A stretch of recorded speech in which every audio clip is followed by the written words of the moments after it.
Welcome to this special Kentucky Reads event with Crystal Wilkinson, DaMaris Hill, and Wiley Cash, hosted by Kentucky Humanities. I'm Sarah Woods, the director of the Kentucky Book Festival here at Kentucky Humanities, and I'm so glad you've joined us. Thanks for joining us for this special Kentucky Reads event. First launched in 2019, Kentucky Reads is a statewide reading program featuring a selected book which seeks to foster important conversations across Kentucky. The 2021 Kentucky Reads selection is Crystal Wilkinson's novel, The Birds of Opulence. To learn more about Kentucky Reads, be sure to visit kyhumanities.org. As participants in this event, I have a few reminders. If you would like to submit a question, please do so by using the Q&A feature in Zoom or by leaving a comment if you're watching on our Facebook page. Now, I'd like to introduce our three guests this evening. Crystal Wilkinson is the Poet Laureate of Kentucky. She's the author of The Birds of Opulence, winner of the Ernest J. Gaines Award, Blackberries, Blackberries, winner of the Chafin Award for Appalachian Literature, and Water Street, a finalist for both the UK's Orange Prize for Fiction and the Hurston Wright Legacy Award. The winner of a 2020 USA Artist Fellowship, Crystal serves as Associate Professor of English at the University of Kentucky. DaMaris B. Hill is the author of multiple books, including most recently, A Bound Woman is a Dangerous Thing, The Incarceration of African American Women from Harriet Tubman to Sandra Bland. She has a keen interest in the work of Toni Morrison and theories regarding rememory as a philosophy and aesthetic practice. DaMaris is an Associate Professor of Creative Writing at the University of Kentucky. Wiley Cash is the New York Times bestselling author of A Land More Kind Than Home. He's been a fellow at Yaddo and the McDowell Colony, and he teaches fiction writing and literature at the University of North Carolina, Asheville, where he serves as alumni author in residence. His new novel, When Ghosts Come Home, will be available this September. Wiley lives in North Carolina with his wife, photographer Mallory Cash, and their daughters. Please sit back, relax, and enjoy this conversation. Wiley, take it away. Well, thank you so much for having me. I gotta say, I'm feel like a bit of an outsider. We're all living in the South. We're all writing about the region in one way or another. But y'all are both in Kentucky, and I am all the way over here east in North Carolina. But it's such a big deal for me to be with y'all. And Crystal, it was such an honor to write about the Birds of Opulence, and I'm so proud of you and the success that this book has had and the attention it's gotten and the role as Poet Laureate. It's just wonderful. And DaMaris, to have read your work is just powerful. And so I'm excited to talk to y'all a little bit about it. And one question that I didn't plan on asking y'all or bringing up, and I know we're going to have a broader conversation, but if I may indulge myself and get it started. Crystal, one of the things that I loved about The Birds of Opulence is the character Joe. He reminded me of so many people I've known in my life and so many characters that I knew in literature and in my experience. And one of the most touching moments in the book is toward the end, where he is back on the land and he's saying the names of all these characters, and he's honoring the people who have come before him and left a little bit of themselves behind. And DaMaris, you're in many ways doing the exact same thing with your book. You're talking about these women, these powerful people who have left something behind, and giving these people a name. So I'm wondering at the very beginning if y'all could just talk about that. Maybe Crystal, if you'll do the honors of starting about giving names to people, giving names to places, and then DaMaris, if you would talk about that in relation to your book as well. Sure. What Joe is doing in that section, I hope it's not a spoiler alert for anyone, but what he's doing in that section is pouring libations to the ancestors. And that's one of the themes, I think, throughout it's definitely a theme in The Birds of Opulence, and I think it's a theme throughout my work to somehow, in various ways, to in some ways literally pour out libations for those who've come before, and also metaphorically, thematically, aesthetically. I think I'm always circling back to either pay homage to my direct ancestors or those ancestors that I don't know. So in some ways, and I know you have a connection to Mr. Gaines, that in some ways when I write, I think about him as well and consider him an ancestor now, and sort of paying literary homage to him when I'm writing as well. Mm-hmm. Yeah, I think I have a similar perspective, Crystal. I think when you begin a book that may be personal or close to you, or any book at all, I don't think you know where you stand or where you sing in the chorus without acknowledging, like Crystal is saying, your ancestors, whether blood relatives or otherwise. Like that's how I talk about them in the book, right? Or of legacy, or of like mind. And you, for me, first of all, let me say I love Joe, and I probably wrote a good 3 pages of a book review that's all about Joe's character in the book, and talking about how there are no monsters in the Birds of Opulence, you know, and how the community can reflect a counterculture that is not simply anti-patriarchal, but a counterculture that is embracing the knowledge that everyone brings, particularly the knowledge and the legacy of those women, right?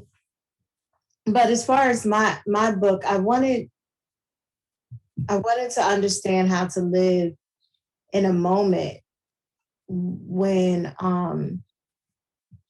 the racial climate and the exploitation of women, particularly Black women, in the prison industrial complex was so perverse. And the problem seemed, and it is so big, that I could only start with women who had long been doing that work, right? And so they could inform me. And I like what you just said, DaMaris, about starting out that book. And starting out the book, literally, the opening line is, reading about the Black woman and a bound woman is a dangerous thing, will not comfort. And that is such a powerful way to begin a book. It's like, it's not really an invocation or an invitation.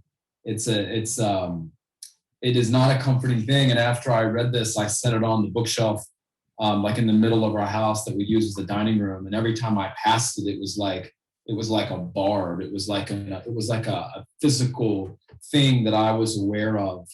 You know, the description of the panel is about good trouble. And, you know, good trouble it's kind of taken on a lighthearted feel over the past couple of years. You know, it's been adopted and co-adopted, and it sounds kind of playful and kind of, hey, let's go make some posters and stand around the courthouse. Let's get in good trouble. But when you write a book that sets out purposefully not to comfort, you're doing something else. What were you thinking about in terms of, you know, wielding literature like a weapon with your book? So thank you for that. I don't know if I was thinking about that exactly, but I will. You're asking some really good questions, Wiley, so you're going to make me confess to lots of things today. It's clear that over this hour, I'll be making lots of confessions. But one of those confessions is when I write, I want the reader to have a physical reaction. Mm-hmm. I want the reader to have a type of anxiety or disruptive experience that is similar to a body being marked by race in public. Mm-hmm. So I aim for that. Can you talk about that, a body being marked by race in public? Yeah. What does it mean to be under the gaze of whiteness in a punitive way? Mm-hmm. So I want my readers to have some experience with that. I know all of my readers will not feel that, but that is the intention that I bring to the page. Is that one of the reasons for including the photographs? No, the but I'm sure it helps because the photographs help to, so long before I was brave enough to be a writer, I wanted to be a cognitive scientist. So I studied a lot about like brain play and how brains work. And that is creating a form of intimacy. But I often use pictures that people think they recognize or think that they know. And I kind of borrowed that theory from political campaigning. Some of my friends that have engaged in politics, one of the rules are if you see a name 200 times, you think you know that person. So when you appropriate popular photos in unfamiliar context, it kind of relies on an existing branch of knowledge and builds another. It's interesting. Can I just say that I think that it complicates that book. The photographs complicate it because you can read the book and look at the photographs as you make one pass. And then if you just look at the photographs, they're also in conversation with each other by themselves. So when I picked it up again, that's one of the things that after you read it once and you are jolted by its power, when you go back and you look at the photographs in a different way, each time you open it up, they're saying something else or they're having another conversation. And also the biographical, even as brief as some of them are, those biographical intros, you can read the book just as like a kind of a historical biographical text. You can look at it as a personal representation of the images of these women. Were you going to say something, DaMaris? I just wanted to thank Crystal. Crystal knows I'm like her biggest fan. So yeah, Crystal and I were fast friends when we met. Crystal, you said a moment ago when I brought up Joe toward the end of the book that you were worried that it might be a spoiler, and I don't think it is. I don't think we gave anything away, but at the same time, the Birds of Opulence isn't necessarily a book that I'm reading to see what happens at the end. True. I'm reading it to really insinuate myself into this community and to understand, because it feels like in Opulence, there is no beginning and there is no end. When I think of this book and somebody says, what's the end of that book? The end feels like the beginning, it all goes back to the land. It goes back to these lives. It goes back to regeneration in one way or another. Can you talk about how the idea for the book kind of manifested itself on the page and how you wanted it to feel at the end? Like, what did you want the reader to come away with at the end? Well, it took a really long time to write a really short book. And part of that was just the discovery process, as an artist to sort of go through these layers. And I had never written, I'm fond of the short story. I'm fond of the poem. Probably the short story is my favored form.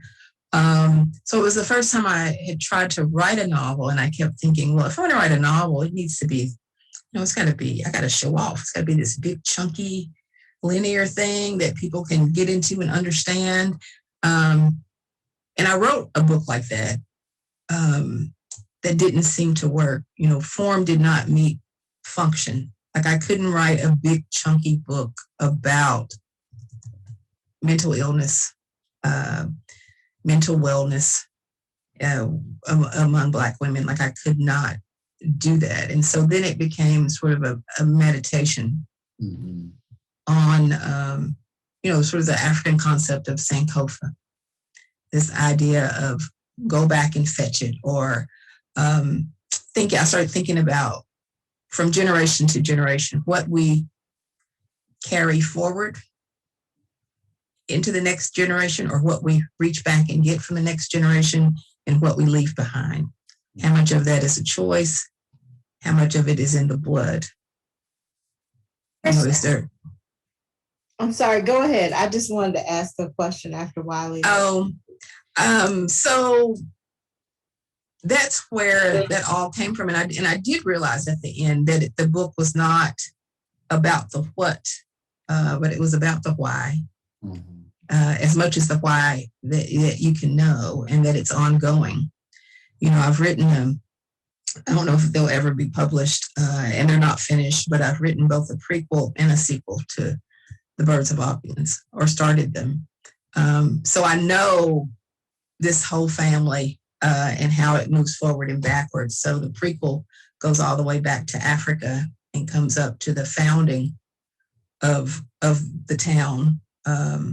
And then the other part takes up the children and moves them forward. Oh my God. The children that Lucy left behind. Yeah. Yeah. Wow. I can't even imagine that. DaMaris, you were going to add something? Yeah, I wanted to talk about or Crystal, can you talk about the multiple Sankopas in the book? So the Day of Deeds is like a return and a coming home, and the ways that people leave opulence and come back. And then, of course, the largest circle, it's kind of like how we call a wheel inside of a wheel. Mm-hmm. Like the spiritual, I think it's about, is it about Jacob's ladder? Like a wheel, Ezekiel saw the wheel, right? The biblical, mythology and fable, but I like how there's many Sankopas in the book. Was that intentional?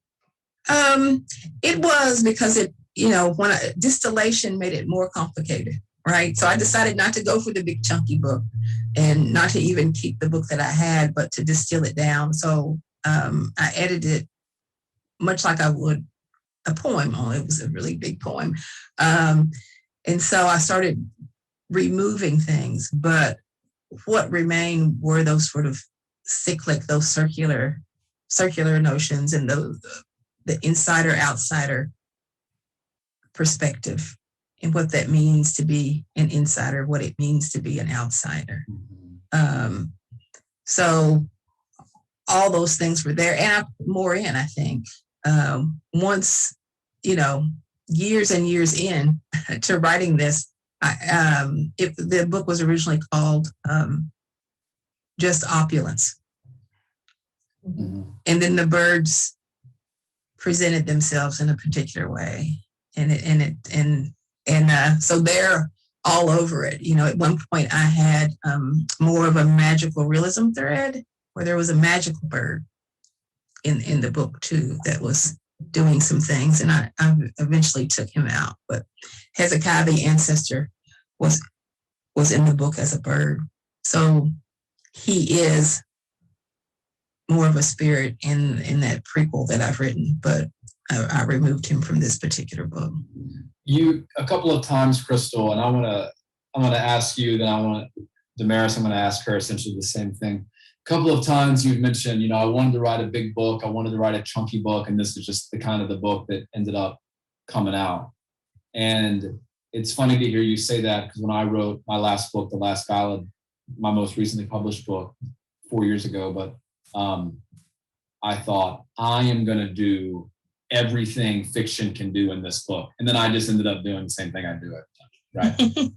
Because you kind of write to what you write, you do what you do. And The Birds of Opulence is, it could be said to be a narrow book. It's 200 pages.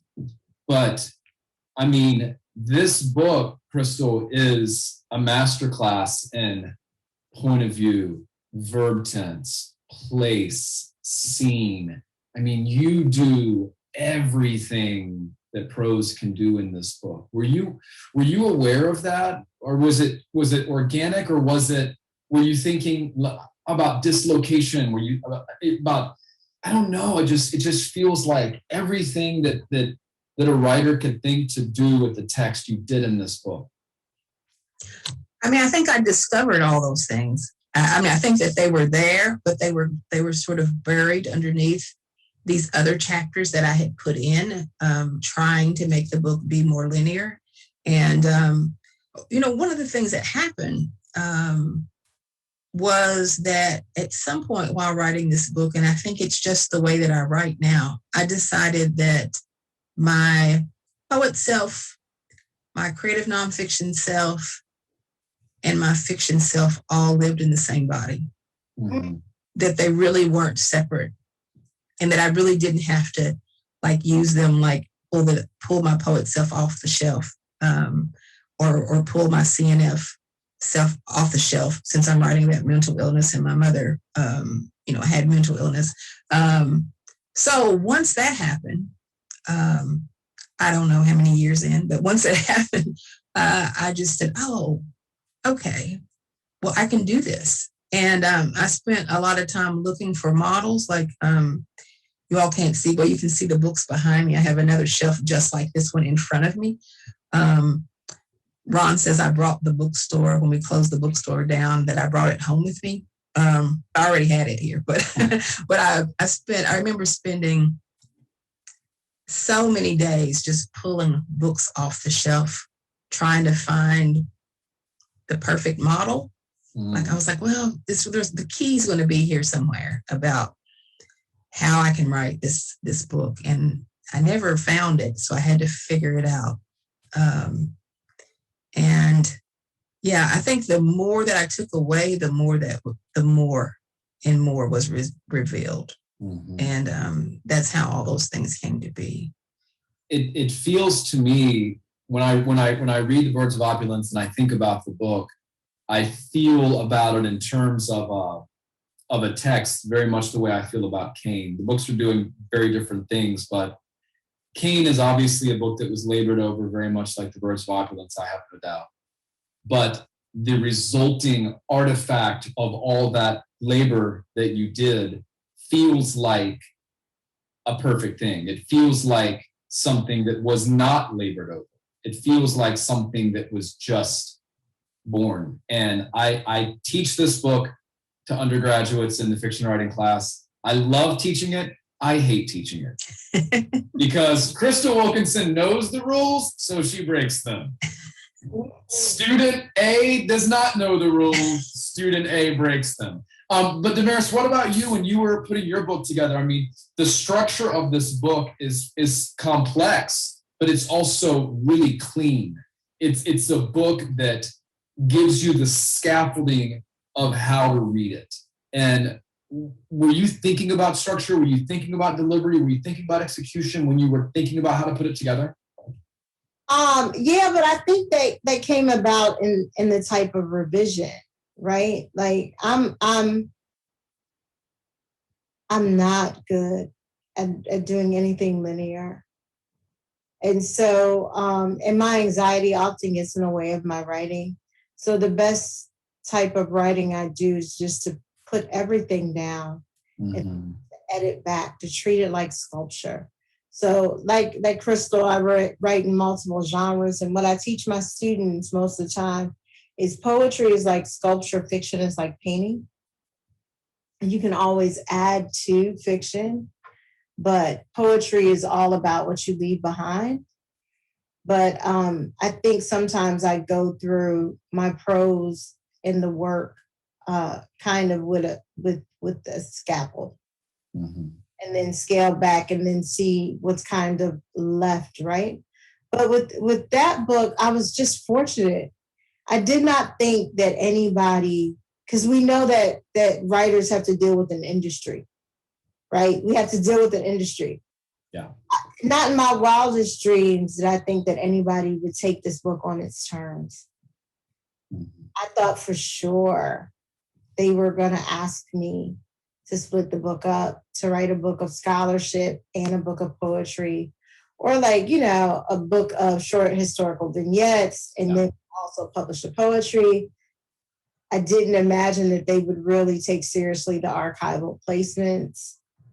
Or memoir. Or memoir, right? But it happened. Yeah.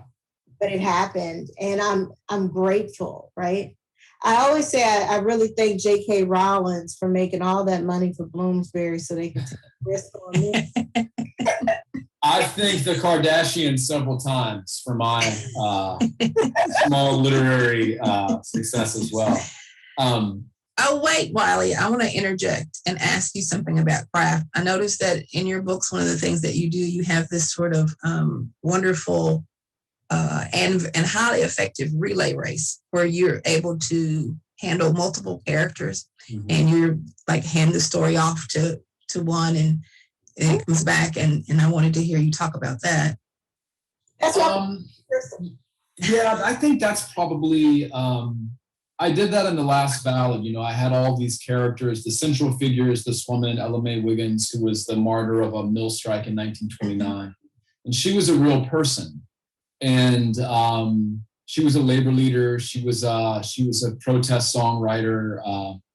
She was a pretty badass organizer. And she was a real person, and I wanted to write about her, but I was so hesitant to fictionalize someone about whom so little is known. It felt very indulgent. It felt very, I don't know, I just found myself turning her into this kind of saintly figure that was, you know, Mother Teresaing her way through the strike and always having the right turn of phrase or the right organizing principle.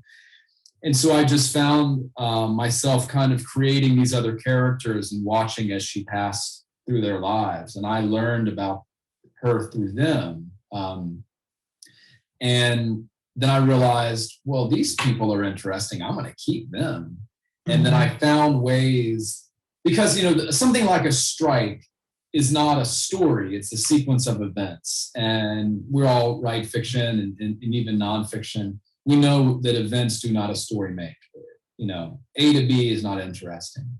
And so I had to create these individual characters and their own interior arcs. We have the larger plot arc that ensnares everyone, but all of the individual characters have their interior arcs that they're struggling along by themselves. But then I had to find ways to plug them into the larger narrative in moments where they could bump whatever the emotional tension is to get forward. But that book, you know, DaMaris was saying, you know, they're going to let me do this? I mean, I worked on that book for a long time. And even at the end, my wife, Mallory, was reading drafts and she's like, I don't think this is going to be a book anybody is going to read.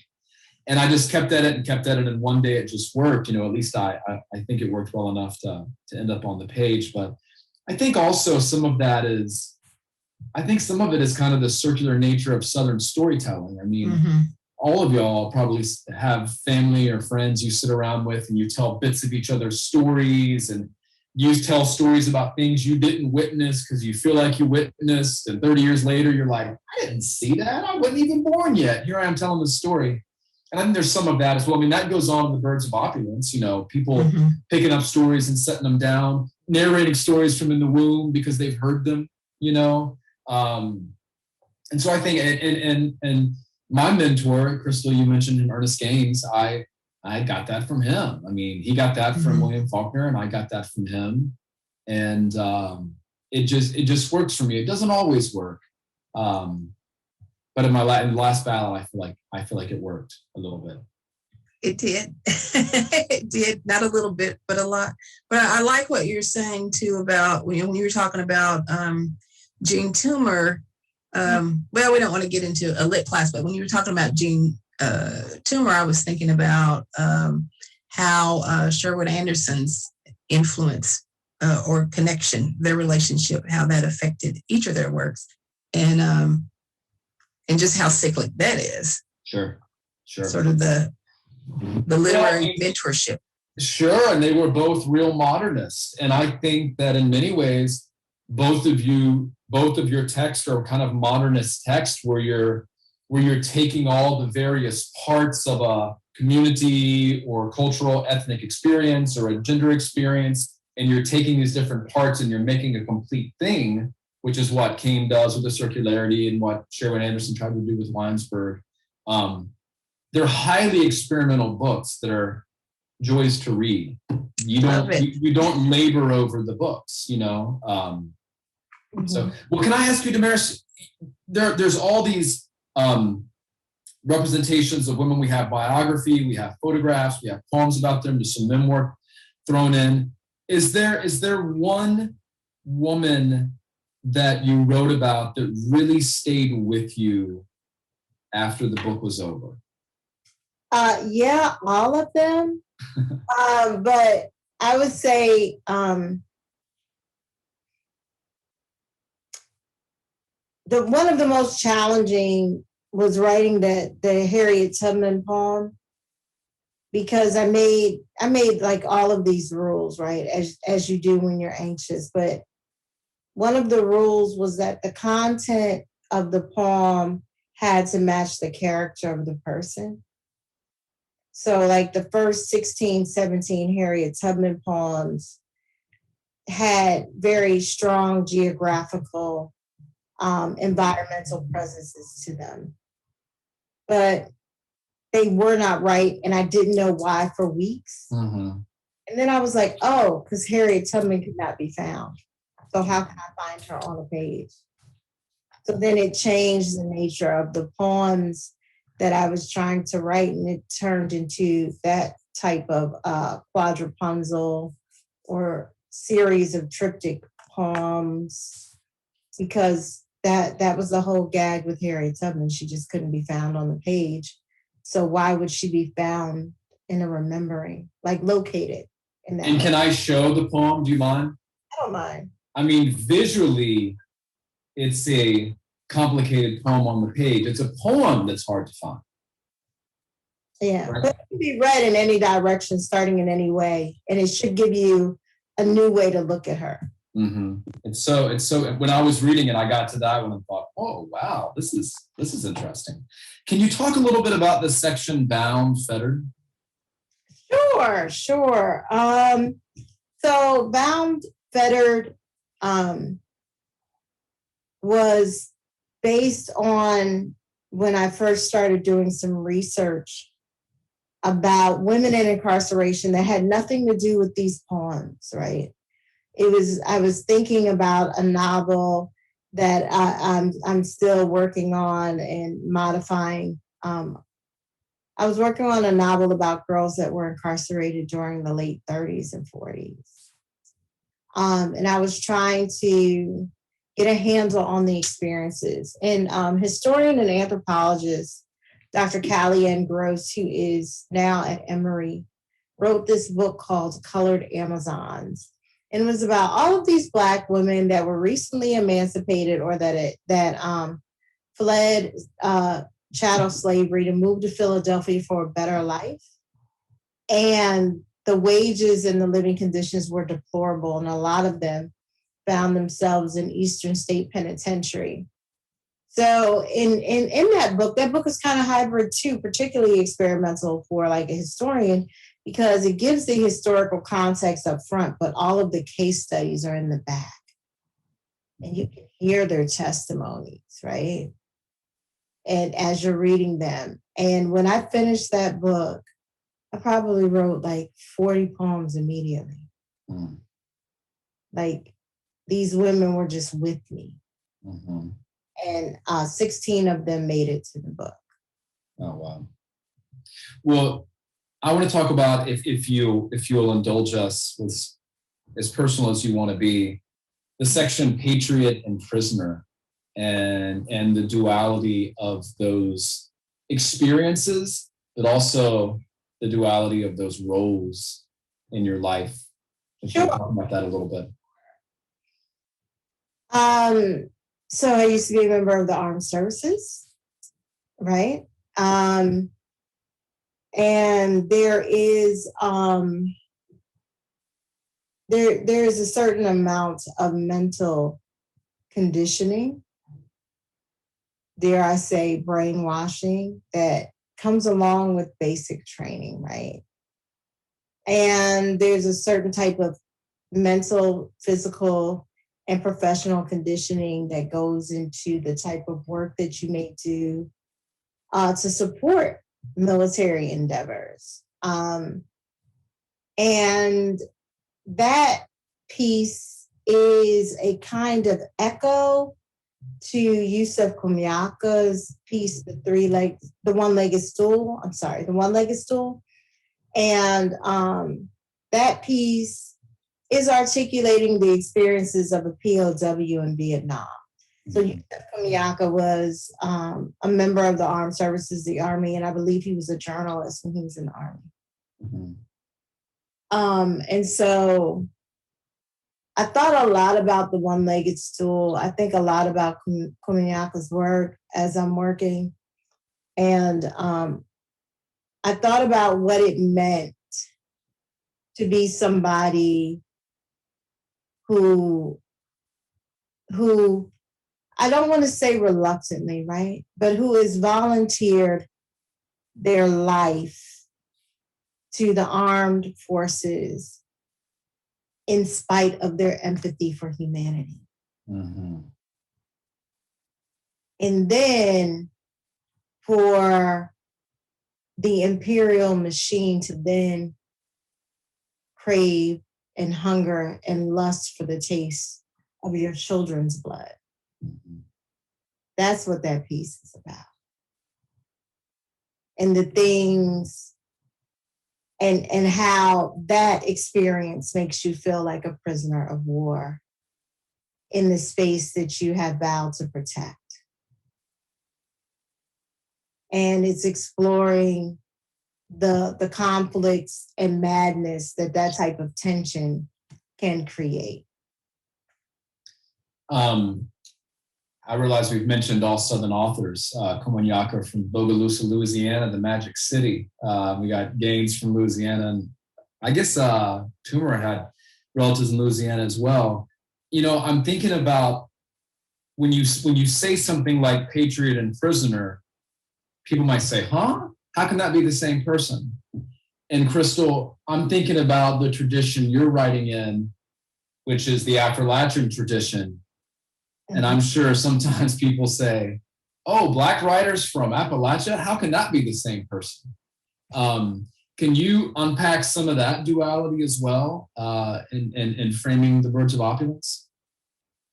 Well, I mean, I think that explanation in itself is very pointed, that the fact that it is a duality, that you are always straddling these two things. You know, Frank has that wonderful poem where he describes Kentucky as the, let's see, what does he say? The beautiful, ugly cousin or something like that. And that's kind of how it always is. You're playing with both of these things. Like what, I have a poem that says something about loving Kentucky, even though it hurts and heals. And I think that when part of what I'm writing about is how the weight of all of that history. There's love there, and a heritage, a deep heritage there, and a pride there. But you can't ignore the wound. You can't ignore the wound, and so that has to be written about and spoken about as well. And you mentioned Frank's name. His new collection is it Black Man Masked? That's such a gorgeous collection. And speaking of duality again, that's that kind of my tag word of the night. Those poems are in almost every poem, there's a part where you laugh and then you're immediately horrified by the way that humor is used. It's such a whiplash collection. I just loved it. I want to remind folks who are watching that if you have a question about anything we've been talking about tonight, go to the Q&A at the bottom of your screen and type your question in there, and we will start answering them, and the timing is perfect. The first question just popped up. Could y'all address the role that spirituality plays in your work? I think in my work, having grown up Christian, grew up as a Southern Baptist or Free Will Baptist, there's always religion at play in my work. Sort of the same thing, a duality, push and pull about religion and the roles that it plays in lives, particularly in Appalachian lives, in Black lives. And then there's always a larger spirituality at work. in my work too. Sometimes, not completely, but sometimes it's a gesture toward African religions or African spirituality.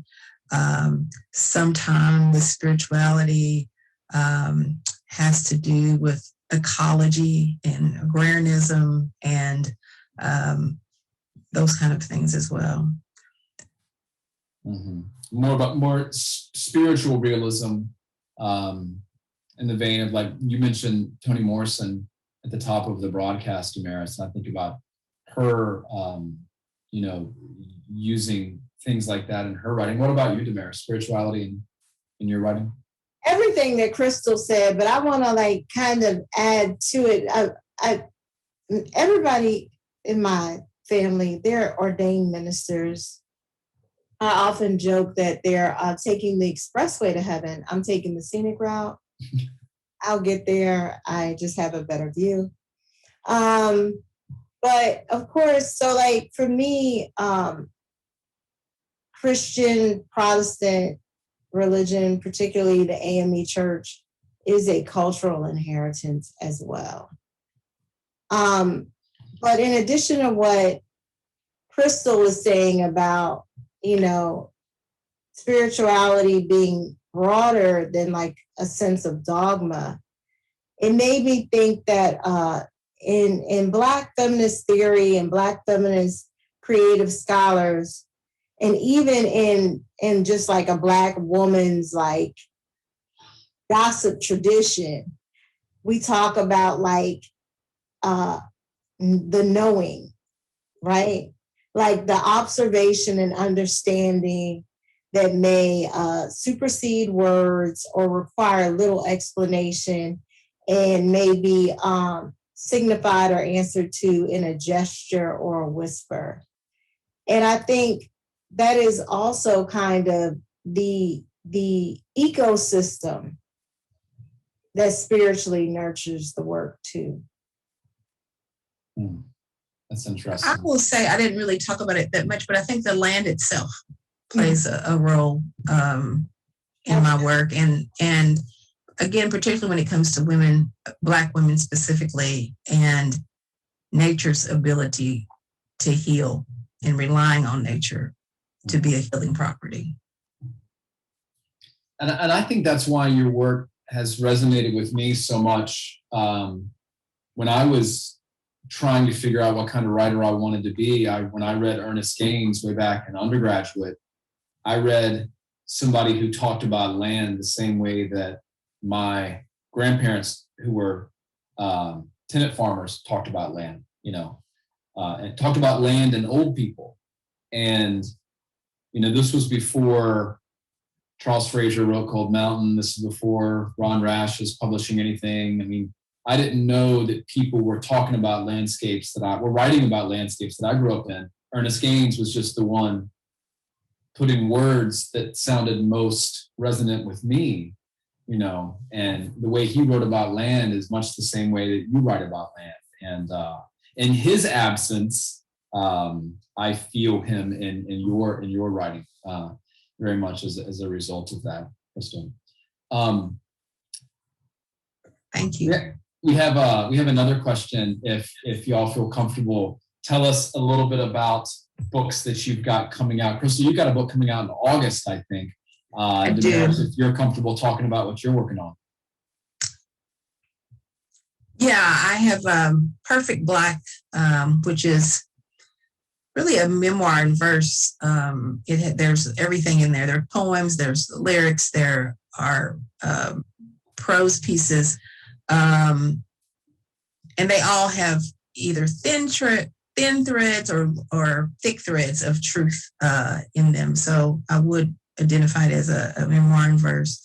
And then in the future, 2022, 2023, I have a culinary memoir coming out, which I'm excited about. I didn't think I would ever write about food in that kind of direct way, although I always write about food. So I'm really excited about that book.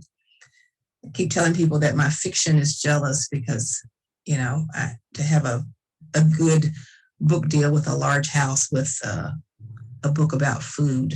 My fiction is very jealous about this nonfiction book. What about you, DaMaris? What are you working on? I am working on a book about Black girlhood, and I'm putting links to Crystal and I's books in the chat, but it's called Breath Better Spent, Living Black Girlhood. And, I'm just kind of talking about Black girlhood in American culture and beyond. I am also talking about some aspects of global Black girlhood and kind of really dealing with this culture of knowing, right? What does it mean to be in this culture of youth and knowing, regardless of age too? I want to be clear that Crystal and I have plenty girlhood moments where we just cackle and giggle and laugh. And so, it's just celebrating that kind of experience. Well, speaking of girlhood, the next question we've got is age? Wait. All of us should talk about our new books.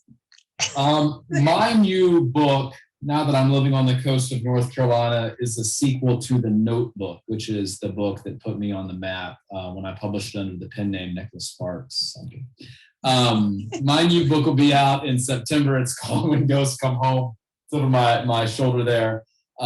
It's set on the North Carolina coast in 1984 and opens when a local sheriff wakes up in the middle of the night. He hears a big airplane passing over his house, and he drives out to the local airfield.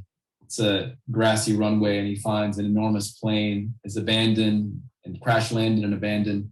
And there's the body of a local man shot dead on the runway. And this mystery springs up that ignites all these long buried, at least for the white people in the community, these long buried racial tensions.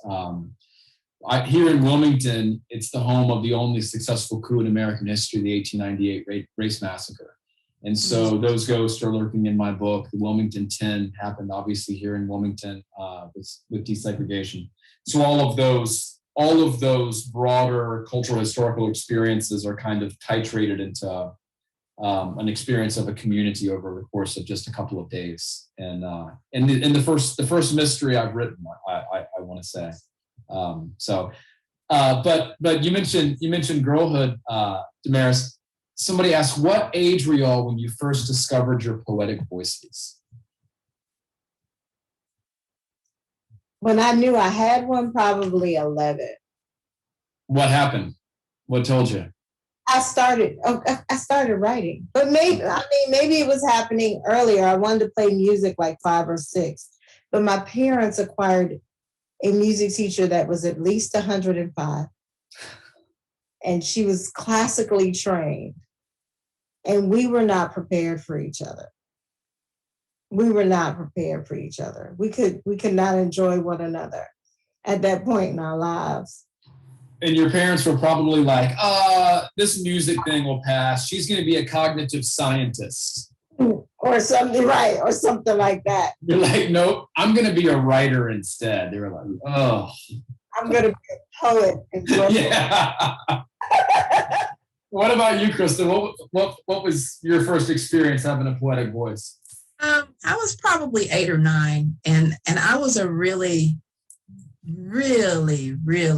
shy kid, really bashful. And so sometimes I would just write down notes to my grandmother and hand them to her. That's one way that I learned how to, she always said that after she read me all the books in the house, that I started reading them.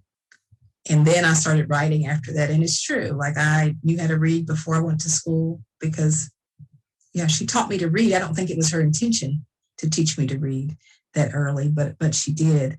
And then writing sprung from that. And I just found that it was magic to me. I found that I could write something down and hand it to someone and they could understand it so much better than me trying to speak it. Mm-hmm. And I was writing really horrible, bad rhyming poems at that age, but I loved it. And that's all I did for a long time. I think my first experience was more storytelling than writing. I can remember the first time I told a big lie to my next door neighbor And my sister, who's 8 years older than me, the windows were open in the house and she heard me. And I came inside and she said, why did you lie? Why did you tell the story that way? And I remember thinking, because it's better that way. Like, and I didn't feel guilty about it because it didn't feel, it didn't feel wrong. I wasn't hurting anybody telling this outlandish tall tale, And then later on, I thought, that's fiction. That's fiction writing. What you said about writing notes reminded me, not to bring up Ernest Gaines again, but to bring up Ernest Gaines, is he started writing stories because he was in school and the old people that he lived among, some of them couldn't read or write, and they wanted to write letters to their family who had gone north or west or wherever. And he'd get his pen out, his tablet, he'd say, what do you want to say? Hello, hope you are well. The garden is good. But you got to say more than that. And they'd be like, what should I say? And so he would write about what's going on in the community, and he would write about their family.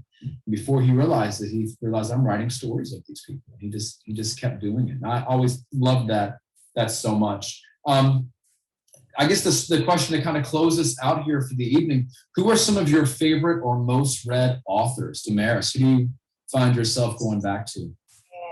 There are so many. So the obvious name has already been called, Toni Morrison, but I wanna call Gail Jones's name. I want to talk about Lucille Clifton, Zora Neale Hurston, two writers that I don't talk about as much, but have great influences on me, that are Gabriel Garcia Marquez and Sherman Alexie. I'm still trying to be funny like Sherman Alexie. I am not there yet, but I enjoy how he brings humor into the work. Mm-hmm. I want to get there. And Marquez brings a haunting work. He brings a haunting and an imagistic like specificity to the haunting. Mm-hmm. I always loved that. And I want to work on that too. But there are so many writers that I love and respect. But those are just a few right now. Crystal Wilkinson, Wiley Cash. Well, what about you, Crystal? Well, I'll start with Gail Jones tonight. I mean, I think as a Kentucky writer, as a Black woman Kentucky writer, that I have to speak her name first. She was probably the first Black Kentucky writer that I was able to draw from. The divine TM, Toni Morrison, taught me first that poetry and fiction can go together. They can live in the same place, and they should. And then Louise Erdrich, I would say, had a big influence on me, and Michael Ondaatje. And Michael Ondaatje, for the same reason, there are prose poems embedded in his fiction. And anytime I find a lyrical writer on the page, I fall in love with them. Mm-hmm. I would say for me, obviously, Ernest Gaines, I think that I can draw the most clear line of literary descent from his style to mine, or at least what I'm trying to do. I really love Alice McDermott. Her novel Charming Billy left a huge impression on me. And then I love Ron Rash's poetry. Of all the many things he's done, I feel like his poetry is where he's just the truest to the image. But yeah, those are some that I constantly find myself kind of turning to and flipping through. And someone asked if there's still time, which we have literally just a couple of minutes. Here's a fun question. If you were sitting at a 4-top table at a restaurant, name the 3 authors you'd like to join you. Oh, wow.